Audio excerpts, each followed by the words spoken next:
good morning, good afternoon, or good day, I guess, where everybody is. Thanks. Welcome to the kickoff of Betting on Sports America.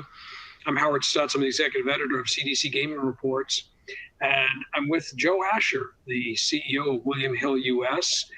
I don't know if Joe needs much of an introduction. I mean, he's been around this space now for way pre-PASPA, like a lot of us. And Joe came to Nevada. We first met in 2005 when Joe was helping to bring mobile casino style gaming to the state and help bring those regulations about. So Joe, thanks for joining us. I'm going to kind of start out with a broad question about where we are right now with sports betting, then get into a lot of your history, and then get into some of the issues going on. But where we're 30 months since PASPA, since the Supreme Court ruling. 25 states in the District of Columbia have legalized the activity. 19 are currently active, and by next year, we'll have half the U.S. possibly with sports betting. Is this gone faster than you imagined? I guess your thoughts are on this. How has it gone quicker, faster? Are you surprised by the number of states where we're at right now? Hi, Howard, and it's good to see you. No, I'm not surprised by the number of states. Look, sports betting in this country has been widespread for decades, right? Longer. Long as I've been alive. But it hasn't been legal outside of Nevada, and then to a limited extent in Delaware. It hasn't been legal, but that doesn't mean it hasn't been occurring. And so when the Supreme Court overturned PASPA and states like Delaware and New Jersey it got going nearly immediately, it was inevitable that you're going to see a big flow of states. Some states had taken some steps in anticipation of it, perhaps, such as Mississippi being one of the early ones. So I'm not really surprised by the number of states that are legalizing or the public appetite for legalized sports betting. That doesn't surprise me at all. I suppose if there was one thing that I'd pick out as being a bit of a surprise for me, it's the embrace, or maybe the firmness of the embrace from the professional sports leagues for sports betting. They fought it.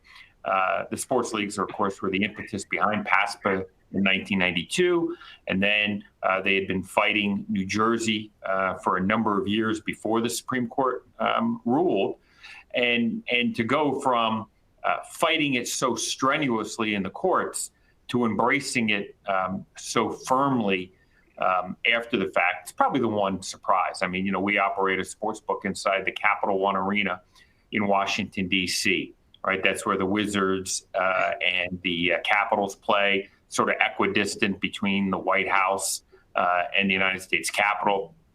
And to go from fighting sports betting to a sports book literally inside the arena is quite a shift. And so it's been great to see, obviously, and of course the media companies have really gotten behind sports betting as well. So it's great to see the industry, how far it's come in those 30 months, and we know it's going to go much further over the next 12 to 24. Yeah, we're looking at other states. I mean, how many states are you in right now is William Hill operating? We're in, I believe it's 14 plus the District of Columbia. Wow. So, I mean, that's really what a lot of the question is, where, the expansion, you expect it to continue as other states really, see what's going on with their neighbors and jump in on it. It's kind of like Maryland, was surrounded by sports betting states, and now, their voters legalized it in last month, or this month, actually, where we're in November. So, they legalized it. So you've seen other states really jump in on this, I guess. And that's probably what you're probably going to continue to see. Well, and you bring up a good point about Maryland. The sports betting was on the ballot, of course, in Maryland, Louisiana, and South Dakota. And it was a very close election, maybe at the presidential election by at least in the views of some and in some of the states.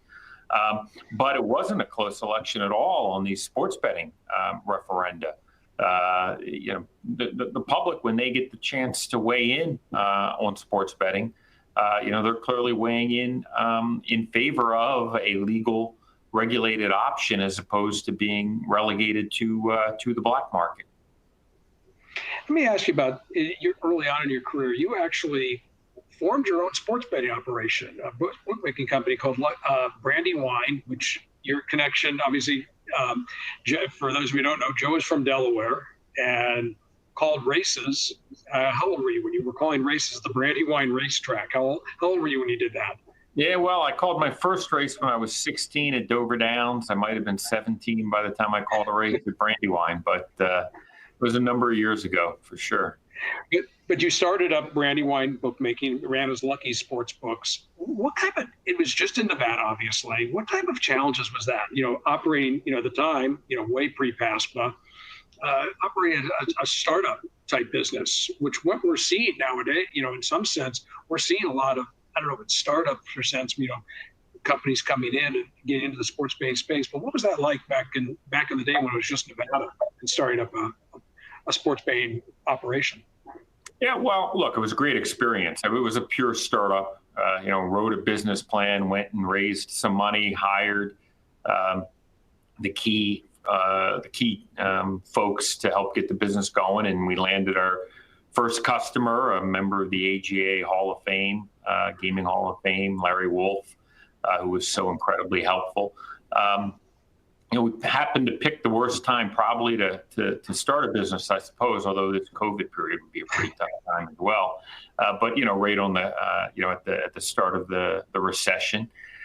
So it was stressful. It was a lot of work. And, the one thing, too, is when we started, we sort of thought we knew what we were doing. But, with the benefit of a number of years of hindsight, it's clear that, we really didn't know what we were doing in the overall scheme of things. And it's amazing to see how quickly the business has grown and, the sophistication of it today, relative to when we started back in 2008. We started operations July the 1st, 2008 in Elko, Nevada, which for folks who aren't from Nevada is a gold mining town in northeastern Nevada.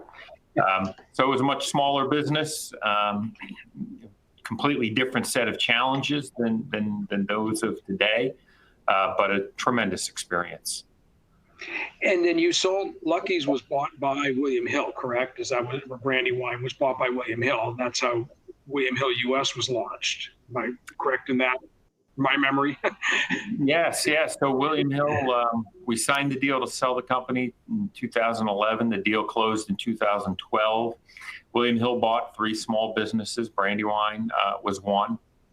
There were 2 others, AWI, which was the old Leroy's business, and Calneva had a network of sports books, principally in northern Nevada. That was William Hill bought the 3 businesses. And all those transactions closed on the same day. And then they were rebranded as the William Hill U.S. business starting in the summer of 2012. Was this done, do you think, looking back now, like I said, summer of 2012, 6 years before PASPA, but was this done? William Hill thought that eventually we might see, sports betting expand across the U.S. like it has now in the last 30 months? Well, that was always the sort of the hope. I don't think anybody had a particular time frame in mind, but the idea was to buy these 3 small businesses and combine them and invest behind them and combine them not just with each other, but also with William Hill and to develop the business. And the thought was it could be profitable.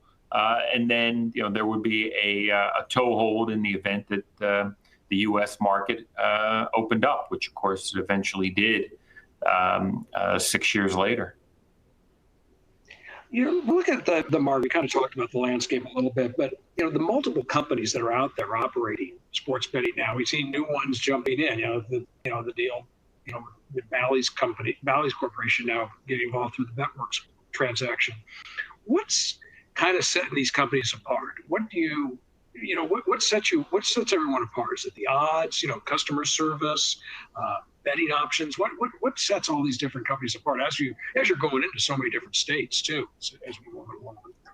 Well, I mean, there's a lot of aspects to it, and clearly it's a super competitive market, as you would expect it to be, right? I mean, the U.S. Over time is clearly going to become the biggest legal sports betting market in the world, right? And that's just a function of population and the relative wealth of our citizens. And so there's amongst some folks, everybody's got a different approach, I suppose, or a lot of people have different approaches, right? You see some companies with very heavy marketing investments early on and trying to build out the brand and obtain customers through very heavy promotional activity. You've got the media-led deals, whether it's Penn Buy and Barstool or the PointsBet deal with NBC. And so people are taking different approaches to it. We've tried to focus on our core strength, which is sports betting and the operational execution, and then look to build out that business. And then, of course, we did the deal with Eldorado Resorts a couple of years ago, which has obviously played out pretty well with Eldorado then buying Caesars, and then, of course, the relationship between the organizations, sort of culminating, I suppose, in the offer by Caesars to buy William Hill, which was just approved by the shareholders yesterday. So the landscape is developing. It's clearly going to be competitive for some period of time, and I think folks will take different perspectives and have different strategies as to how they intend to make money in the business. I want to ask about obviously what you can say about the William Hill Caesars deal a little bit, but quickly you mentioned the media partnerships that have been going on. William Hill you have deals with, I guess, with CBS Sports and ESPN, if I'm not mistaken. There are different partnerships there. How important is that? I mean, and then how many media partnerships can one company have? I mean, is it going to get diluted here to a point where it's just so many? I'm kind of curious where that landscape is headed to. I think that's an interesting topic right now. Yeah, well, and to be precise, so we have the deal with CBS Sports, which is terrific, and we're really excited about, and they've been a great partner. Caesars has a deal with ESPN, and then we have a deal with Caesars specifically to the ESPN deal. And then, we talked about other, media deals earlier, whether it's, the NBC one that I mentioned or the Sinclair one that you brought up with Bally's.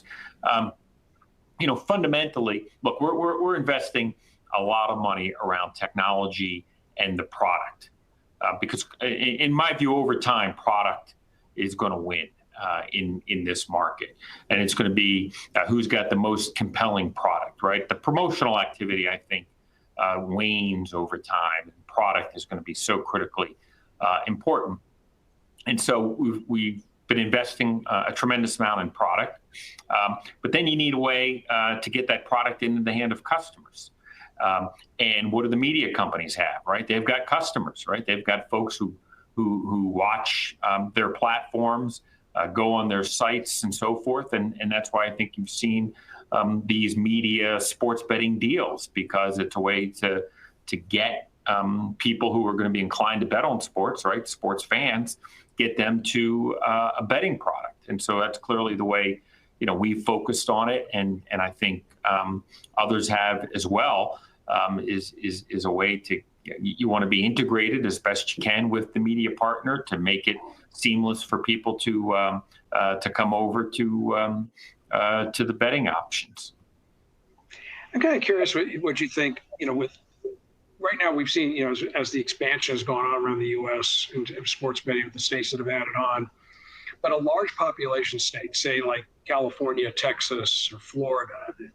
How could that change the dynamics? You get a state like that getting involved, and we've seen some efforts in California by the tribes. It hasn't gone anywhere right now. Maybe on the ballot in 2022.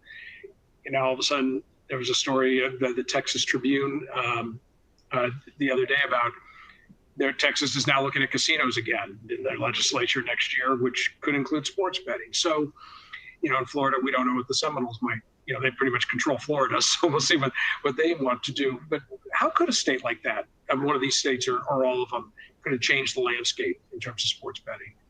Well, and the other one, of course, in there is New York, which is exactly retail betting at the upstate casinos, but no mobile.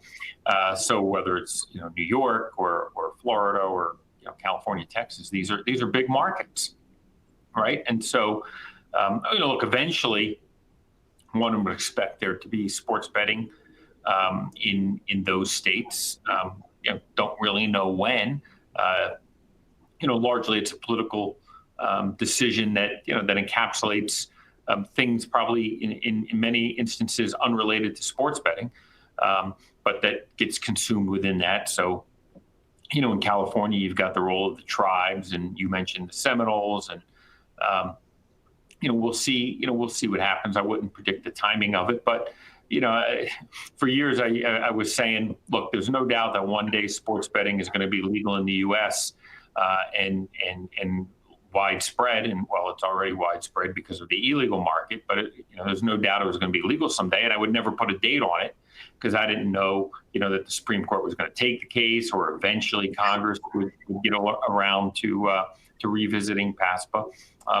But I think the same holds true for those states. There's obviously political considerations in them, but this is a great source of revenue for the states, and it's something that people want, right? I mean, our elected representatives in our democracy, they represent the citizens, and this, as you've seen in the ballot initiatives in a place like Maryland, this is something that people want. And so I don't think that, there's any doubt that over time you'll see more legislation passed.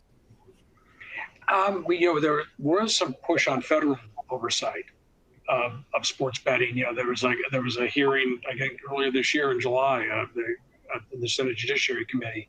Is this? I mean, it just seems like they go nowhere. I mean, that's obviously you don't want federal oversight, and is that something that the operators are still kind of worried about? I think do you think it'll go away now? I mean, it's just where we're at now politically in the country. Is this still an issue that you have to kind of watch as an operator in sports betting? Well, no, I think it's an issue you have to keep your eye on. You're right. I'm not a proponent of more federal legislation. There already is federal legislation that impacts our business, right? Whether it's the Wire Act or whether it's the stuff around Title 30 and Title 26 of the financial oversight from FinCEN and other organizations. So there is federal regulation already.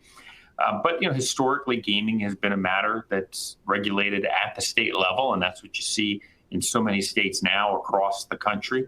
And I don't really see the case for federal legislation in this area. I mean, the industry is progressing quite well without it, but you have to be mindful of it and aware of it for sure. But look, I'd like to think that the United States Congress has far more important things to worry about right now than betting on the football games this weekend. Yeah, you would think, we would hope. I'm not sure what you can say much right now with the deal William Hill Caesars.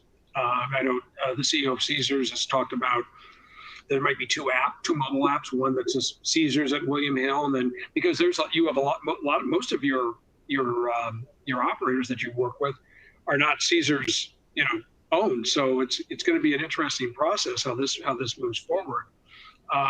What can you say about how this right now, looking at, I think they're talking about closing the deal in March, I guess, by the end of March is what Caesars said this month. So what are your moving forward? What do you see with this relationship? Well, so, like I mentioned, the shareholder vote was yesterday. There's a regulatory approval process now that has to play out at the states in the U.S. as well as the federal antitrust review in a deal of this nature. And then there's some approvals elsewhere because the Caesars offer is to buy all of William Hill. So I really don't predict the timing of it, and certainly the folks at Caesars probably have a better feel for it anyway, since they're the applicant.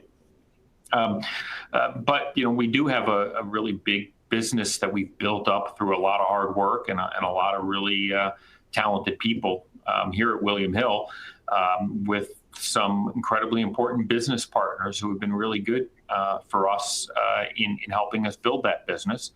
So I think it's fair to say that you would expect to see the William Hill brand continue to be in the third-party partner properties, and then of course the Caesars brand would be something that Caesars would have available to it amongst its properties.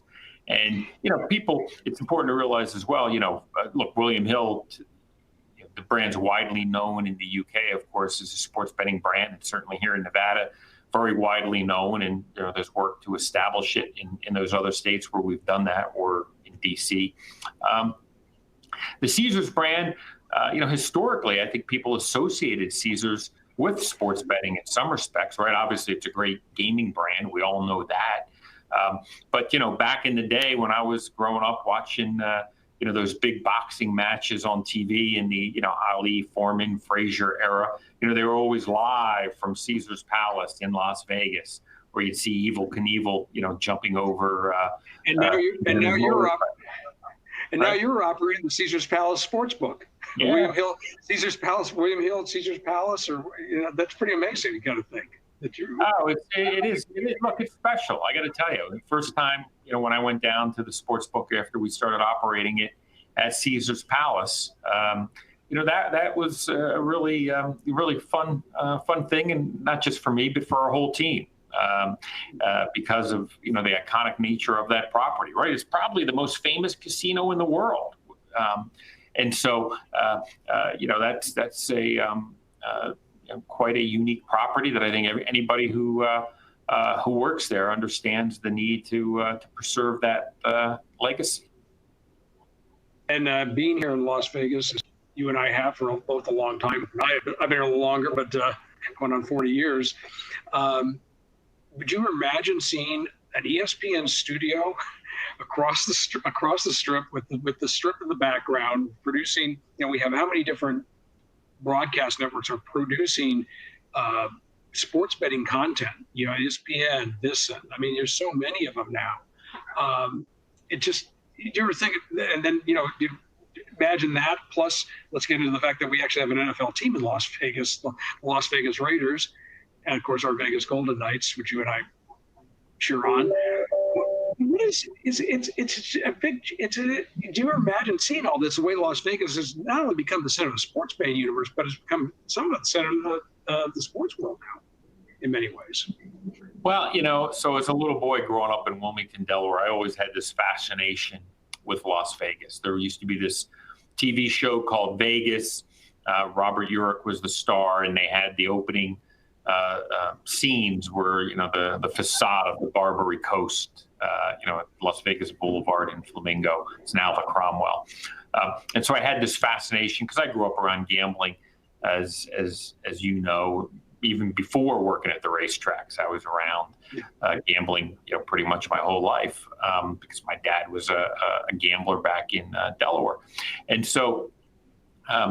It was kind of actually it was one day, probably a couple of years ago, I actually met the guy who was the inspiration for the Dan Tana character in Vegas, and that was really fun. But what Vegas has become, and how it has grown over the years into this international mecca for far beyond gambling, right? For entertainment more generally, and now a sports town. And look, it's amazing.